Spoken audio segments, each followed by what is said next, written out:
પતંગે આવીને કાયબો ચેક કરીને હું ને મારો ભેરુગણ અમે નીકળી ગયા સંડેરી બજાર એટલે કે રવિવારી બજાર જવા માટે. અહીંયા ઉતરતા બેત જ મેં મારી એવર ચંડાયું ચાલુ કરીને બીજાનું દફતર લઈ લીધું. એક ભાઈનો કેમેરો બૂચ મારીને એના જ ફોટા પાડવા માંડ્યો. એક ભાઈ આયા એટલા બધા અરીસા બતાવીને કીધું જો પૂરા બધાયમાં તું બુંધિયારો જ લાગે છે. મેં કીધું હવે તમે કાયદેસરની મારી આબરૂ માથે હાથ નાખ્યો છે. મેં જેવી ફટાકડી બતાવી મારી સામે ભાઈ બાપા કરવા માંડ્યો. પછી મેં આઈપીએસ થી ઊંચી પરીક્ષા ત્યાં પીએસ ની ચોપડી વાંચી લીધી ને મારું કાળજું પારું આવી ગયું. ને પછી મેં જોયું તો આમાં તો ઓલી નીકળી. ન્યા એક ભાઈને પૂછ્યું ભાઈ ચડી કેમ આપી તો કે આમ આપી. મેં મારા ભેરુગણને કીધું મને સાયકલ લઈ દે. એને મને લુખી ના પાડી દીધી.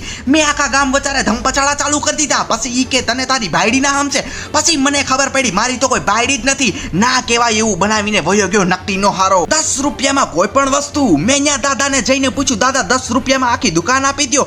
દાદાની જીભ જલાઈ ગઈ ને મેં કીધું અહીંયાથી હવે વેતીનો થાવ તો હારું કેવાય. ગામ વચારે મેં પાટલામાં ધડાકો કર્યો. પાછો તો રાયડું પાડે છે નકામો. પછી મને ત્યાં એક જીનીની કેટલી દેખાણી ચિરાગ.